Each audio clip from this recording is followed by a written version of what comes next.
प्यारे बच्चों, हम पढ़ रहे हैं कक्षा 6 की गणित और इसमें हमने अपना तीसरा अध्याय जो कि है संख्याओं के साथ खेलना प्रारंभ कर दिया है।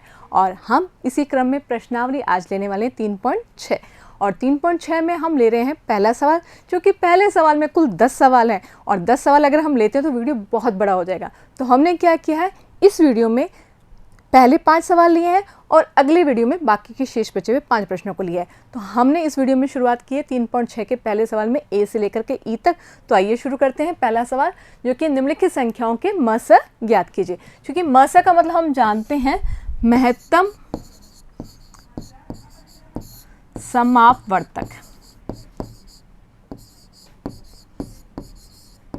ध्यान दीजिए बच्चों, हम इसके बारे में पूर्व में चर्चा कर चुके हैं और ध्यान देना ये यहाँ पर पे लास्ट में अपवर्तक क है, ठीक है, क्योंकि एक शब्द हम भविष्य में और पढ़ने वाले हैं जो इससे मिलता जुलता है लेकिन थोड़ा सा अंतर है और वो अंतर यहाँ पर ही निकल करके आपके सामने आएगा, तो इसको ध्यान रखिएगा। तो अब बात करते हैं, हमें महत्तम समापवर्तक ज्ञात करना है और जैसे कि हम पूर्व में चर्चा कर चुके हैं, महत्तम का मतलब होता है सबसे बड़ा, सम का मतलब होता है समान या सार्व या उभयनिष्ठ, ठीक है, और अपवर्तक का मतलब होता है गुणनखंड। तो हमें क्या करना होगा, बिल्कुल हमें सबसे पहले सबके गुणनखंड निकालने हैं, उनमें से कॉमन यानी कि सार्व ढूंढना है और उनमें सबसे बड़ा ढूंढना है, जो कि हम पूर्व में सीख चुके हैं। अभी फिलहाल हम इसको कैसे करने वाले हैं, अभी इसको हम अभाज्य गुणनखंड विधि से करने वाले हैं क्योंकि वो थोड़ी सी सरल पड़ती है। तो सबसे पहले हम क्या करेंगे, पहले सवाल में 18 और 48 हमें दिए हुए, हम इनके क्या निकालेंगे, अभाज्य गुणनखंड। बिल्कुल, तो सबसे पहले हम निकालते हैं 18 के अभाज्य गुणनखंड। तो शुरुआत हम किससे करेंगे, चूंकि हम अभाज्य गुणनखंड की बात करें तो हम भाग भी अभाज्य संख्याओं का ही देंगे और सबसे छोटी अभाज्य संख्या हमारी 2 होती है। तो शुरुआत करते हैं 2 से। आप बताएं, क्या 18 में 2 का पूरा पूरा भाग जाता है? बिल्कुल जाता है, क्योंकि वैसे भी 2 के पहाड़े में 9 दफ़ा आता है और नहीं तो हमारे को पता है यहाँ पे इकाई के स्थान पर 8 है तो 2 का भाग तो जाएगा ही। अब हमारे पास निकल करके आया भाग देने पर 9 में 2 का भाग नहीं जाता है, तो हम अगली अभाज्य संख्या लेंगे और अगली अभाज्य संख्या हमारी क्या होती है, 3, और हमें पता है 9 में 3 का पूरा पूरा भाग 3 दफ़ा ही जाता है। तो अब 3 में 3 का भाग जाएगा और मान कितना आ जाएगा निकल करके 1। यहाँ ध्यान दीजिए, हम भागफल लिख रहे हैं, ठीक है ना। तो हमें भाग कब तक देना है, जब तक हमें भागफल 1 प्राप्त नहीं हो जाता। तो चूंकि एक भागफल हमें 1 प्राप्त हो गया है, तो अब हमें करना क्या है, अब हमें इनको गुणा करके इसी रूप में लिखना है, अर्थात 2 गुणा 3 गुणा 3। ये हो गए 18 के अभाज्य गुणनखंड। अब नेक्स्ट लेते हैं हम 48 के अभाज्य गुणनखंड। तो इसके लिए हमें इसी प्रकार से 48 को लेना होगा, ठीक है। तो 48 में फिर वही शुरुआत करते हैं, जो कि इकाई के स्थान पर 8 है तो 2 का भाग तो जाना ही है और ये आएगा भागफल 24 और 24 में फिर 4 दिख रहा है तो 2 का भाग जाएगा। हम तब तक देते रहेंगे जब तक हमें यहाँ पर पे इकाई के स्थान पर सम संख्या दिखाई देती रहेगी या 2 के गुणज दिखाई देते रहेंगे। तो ये आया 6 और इसमें भी 2 का भाग 3 दफ़ा और अब 3 में हमें किसका भाग देना होगा, बिल्कुल 3 का देना होगा। अंत में हमें 1 प्राप्त हो गया, हम यहीं रुक जाएंगे और मानों को सामने लिख देंगे। तो यहाँ पर हम देख पा रहे हैं 2 कितनी बार आया, 4 बार आया, 1 2 3 4 और 1 बार हमारा आया है 3। तो बच्चों आपको उम्मीद है ये बात समझ में आ रही है। तो अब हमें क्या करना है, सार्व गुणनखंड ढूंढना है, अर्थात जो इन दोनों में कॉमन है, सार्व है, उभयनिष्ठ है। तो हम देख पा रहे हैं 2 यहाँ पर भी है, 2 यहाँ पर भी, अर्थात ये दोनों में सार्व हो गया, ठीक है। आगे अगर हम देखते हैं यहाँ पर 3 है लेकिन यहाँ पर भी 3 है, तो पहले हम पीछे वाले को ले लेते हैं, ठीक है। अब हम देख पा रहे हैं यहाँ पर 3 है लेकिन यहाँ पे और अतिरिक्त 3 नहीं है जो इसका जोड़ ही बना सके।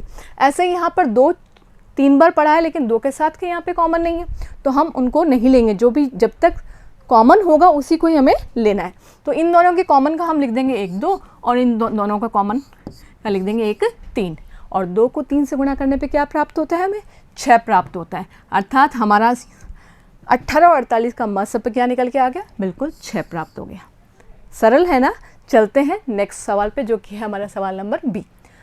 उसी तरीके से करना है, 30 के हम अभाज्य गुणनखंड करेंगे और 42 के करेंगे। तो शुरुआत बिल्कुल 30 से और 30 में हम भाग देंगे 2 का, जो कि 15 दफ़ा जाने वाला है और चूंकि 15 में 2 का भाग नहीं जाता है तो हम नेक्स्ट भाग किसका देंगे, 3 का। और अब प्राप्त हो गया 5 और 5 में तो 5 का ही देना पड़ेगा, जो कि फिर से एक अभाज्य संख्या है अगली। तो ये मान कितना आ गया, 1 लिख देते हैं वहाँ पे। 2 गुणा 3 गुणा 5। बच्चों समझ में आ रहा है ना, इनको हम जब गुणा करेंगे तो हमें क्या प्राप्त हो जाएगा, 30। देखिए आप, 2 तिया 6 और 6 पंजे 30, कैसे भी गुणा करके देख लें, 5 तिया 15, 15 दूनी 30, 2 पंजे 10 और 10 तिया 30, आना तो वही है ना। अब बात करते हैं 42 की। तो 42 के लिए भी हम इसी तरह से अभाज्य गुणनखंड करेंगे। तो 42 में सबसे पहले भाग 2 का जाएगा, तो 2 का भाग दिया 21। अब आप बताएं क्या के स्थान पर 1 है, 2 का भाग जाएगा, नहीं जाएगा। हम समझ गए अगली अभाज्य संख्या 3 का जाएगा, और कितनी दफ़ा जाने वाला है, 7 दफ़ा। और 7 में तो हमें 7 का ही भाग देना होगा, है ना, क्योंकि 7 एक अपने आप में ही अभाज्य संख्या है, तो उसमें तो उसी संख्या का भाग जाता है ना। तो यहाँ पर मान आया 42 का 2 गुणा 3 गुणा 7। अब बच्चों आप बताएं इनमें सार गुणनखंड क्या है। देखिए यहाँ पर 2 दोनों में है, अर्थात हमें ऐसा संख्याएं लेनी है जो दोनों में हो। अगर 2 है तो 2 में, और अगर 3 है तो तीनों में होना चाहिए गुणनखंड, ठीक है ना। तो यहाँ पर हम ध्यान दें 3 दोनों में है, लेकिन अगर यहाँ पर 5 है तो नीचे वाले में 5 नहीं है, और नीचे वाले में 7 है तो ऊपर वाले में 7 नहीं है, तो हम 5 और 7 को नहीं लेंगे। तो जो दोनों में कॉमन है, सार्व है, उसी को लेंगे, अर्थात 2 गुणा 3 को लेंगे। इसकी जगह ये, अर्थात दोनों ने कह दिया 2 को ले लो और दोनों ने कह दिया 3 को ले लो, कैसे भी समझ लीजिए आप। तो 2 तिया 6, तो मस क्या आ गया, 6। बच्चों ये मस वास्तव में होता क्या, अगर हम ध्यान से देखें तो दी गई संख्याओं से छोटा होता है, ठीक है। और छोटे में हो सकता है छोटी संख्या के बराबर आ जाए, और हो सकता है उससे भी छोटा आ जाए, और हर बार ऐसा होता है, ठीक है ना। इससे पहले वाले में भी ध्यान दें आप, 18 और 48 का मसा कितना आया था, 6, वो भी इससे छोटा है, ठीक है। अब हम लेते हैं अगला बिंदु जो कि हमारा है सी। 18 और 60 का हमें मसा लेना है, यानी कि महत्तम समापवर्तक निकालना है। तो सबसे पहले 18 के अभाज्य गुणनखंड, और 18 में शुरुआत वापस से हम करेंगे 2 से, तो यहाँ मान क्या आने वाला है, 9, और 9 में 3 का भाग 3 दफ़ा, और वापस 3 का भाग देंगे तो 1 आ जाएगा। लिखें इसको आगे सामने, तो हमने मान लिखा 2 गुणा 3 गुणा 3, ठीक है। नेक्स्ट अब हम निकालने वाले हैं 60 के अभाज्य गुणनखंड। तो 60 के अभाज्य गुणनखंड के लिए ये लिखा, और शुरुआत हम किससे करने वाले हैं, कौन सी अभाज्य संख्या का भाग देने वाले, 2 का, और भागफल आया हमारा 30, और फिर 30 में चूंकि 2 का पूरा पूरा भाग जाता है तो भागफल कितना आ गया, 15, और 15 में 2 का भाग नहीं जाता है, तो हम भाग देने वाले हैं 3 का। 3 पंजे 15, 5, और ये निकल के आ गया 1, ठीक है। तो ये मान हुआ 2 गुणा 2 गुणा 2 आया हमारे पास 2 बार, और 3 और 5, ये उसके हो गए अभाज्य गुणनखंड। ध्यान दीजिए बच्चों, यहाँ पर सारी अभाज्य संख्याएं ही लिखी है, और हम जानते हैं अभाज्य संख्या कौन कौन सी होती है, 2 3 5 7 11 13, याद है ना। तो वैसे तो जनरली 5 7 तक हमारा सवाल हो जाते हैं, ठीक है ना। अब सार गुणनखंड की बात करते हैं, तो आप देख पा रहे हैं 2 दोनों में है, और 3 यहाँ पर पे ये रहा, लेकिन यहाँ पर 3 है तो उसका जोड़ीदार नीचे नहीं है, और यहाँ 5 है तो उसका जोड़ीदार ऊपर नहीं है, 2 का जोड़ीदार ऊपर नहीं है। तो ये 3 5 2 जोड़ीदार नहीं होने के कारण छूटने वाले हैं, केवल वही आने वाले हैं जो सब में हैं, जोड़ीदार है, कुछ भी समझ लें। तो 2 तिया, बिल्कुल यहाँ पर भी आप देख पा रहे हैं मसब पर 6 आया है। कोई चांस की बात है, अभी तक जितने भी सवाल किए सब में हमारा मसब 6 आ रहा है। अब ले लेते हैं अगला बिंदु जो कि है हमारा डी, 27 और 63। तो 27 के अभाज्य गुणनखंड कर लेते हैं। 27 के हुए, चूँकि पीछे 7 है तो हमें भाग देना होगा 3 का, ये प्राप्त हुआ 9, और फिर ये हमारे पास प्राप्त हुआ 1, अर्थात 3 को हमें कितनी बार गुणा करना होगा, बिल्कुल 3 बार गुणा करना होगा, 3 × 3 × 3।